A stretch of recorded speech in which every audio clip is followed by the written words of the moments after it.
This is Janet coming from Downtown Greens. We are a community green space in downtown Fredericksburg, Virginia. Today we are going to be talking about container gardening.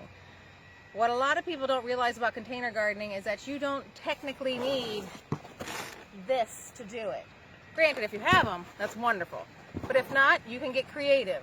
You can have containers that look like this, old boots with holes in them. You can have containers that look like this, an old basket. You can have containers that look like this, which we'll be planting in today.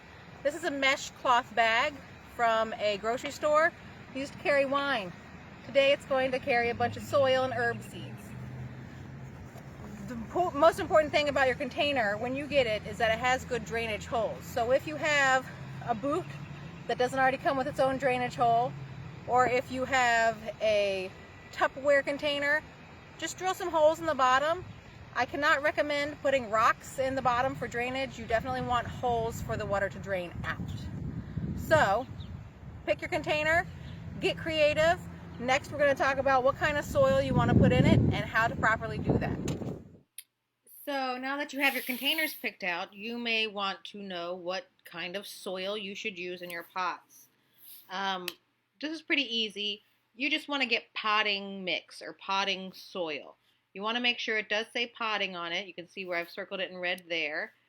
And if you do want to go organic and you're having problems reading the labels to figure out if what you're buying is truly organic, always look for the OMRI symbol at the bottom, and that is a certified organic symbol. So you can rest assured that that is organic mix you're getting if it has the OMRI symbol on it. You do not want to use seed starting mix, because that will not have the nutrients needed to take your plants from seedlings to full-grown plants. And you do not want to use field soil. Field soil is just soil you dig from your yard. The reason you don't want to use that is that you don't know what kind of diseases it has. You don't know what kind of weed seeds it has in it. And also it can cause a lot of compaction in the pot, which will hinder root development. So no field soil. Get the potting mix. That's the one you want for your pots or your boots or your baskets or whatever container you're growing in, and that's the one that'll make your plants the happiest. So what can you grow in containers? You can grow all types of things. You can grow lettuce, you can grow radishes, you can grow carrots. Potatoes, of course, are delightful. When growing potatoes, you want to not fill your pot all the way. Fill it halfway, put in your potato plant, and then as the potato plant grows, you put more soil in around it, and that's how you're going to get your maximum return on each plant, and lots of potatoes. Tomatoes, I recommend doing cherry tomatoes if you're doing container gardening. They're best suited for growing in a container. Peppers of any kind, sweet peppers, bell peppers, habaneros, cayenne. And of course, all your favorite herbs. What herbs do you like to cook with? What herbs do you like to smell? Plant those herbs. They grow really well in containers. And you can always go classic style and just plant flowers in your containers, which will bring you beauty and joy.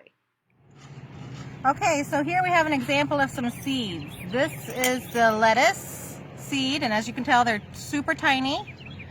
Here are carrot seeds. Again, itty bitty little seeds. When seeds are this tiny, you plant them in a method called broadcasting, which just means you sprinkle them out evenly over the top of the soil and then cover them with another layer of soil. When your seeds are bigger, you actually want to plant one in an individual hole. You don't want to broadcast bigger seeds like beans, corn, anything like that.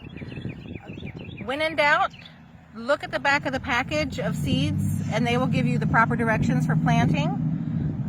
If you don't have that though, just follow the general rule of thumb of planting twice as deep as the width of the seed.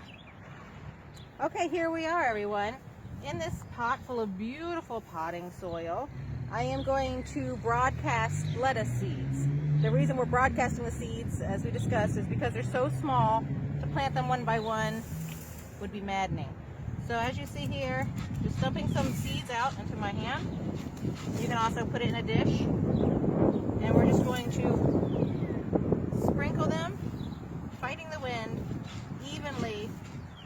over the surface of the soil.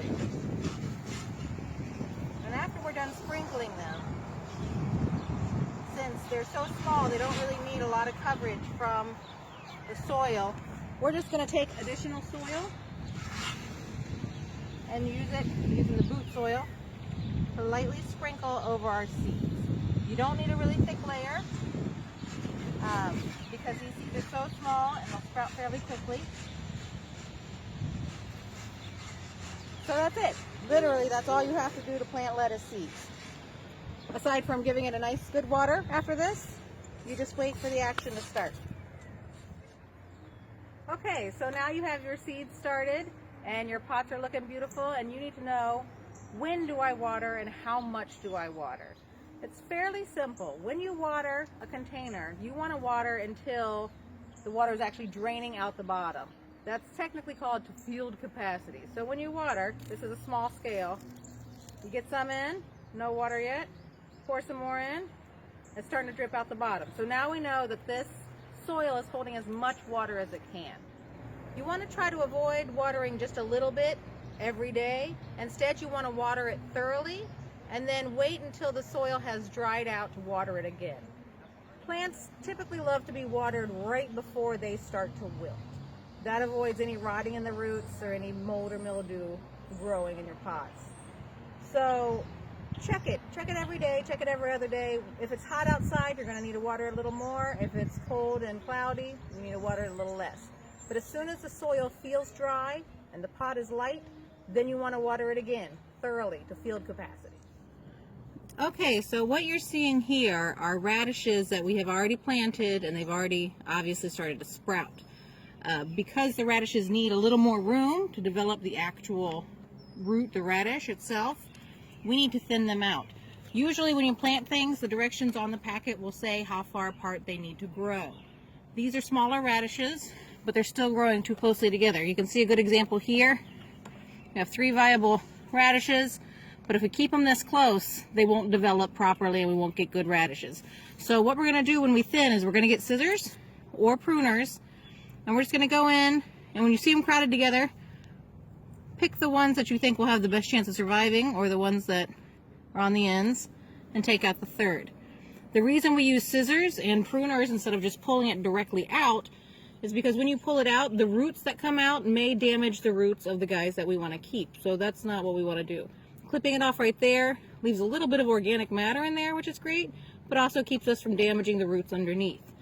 For things like radishes, once you clip this off, you can actually eat this. It can be in a salad, it can be on a sandwich. Lettuces, you want to do the same thing. Carrots as well. If you read the instructions on the package, it should say how far apart they need to grow. So once you have your sprouts up and they have a couple of leaves on them, that's when you want to go through and thin them out with scissors or pruners.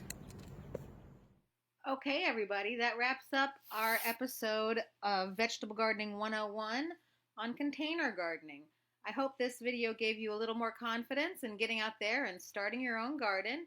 And as always, have a great day and have a great garden.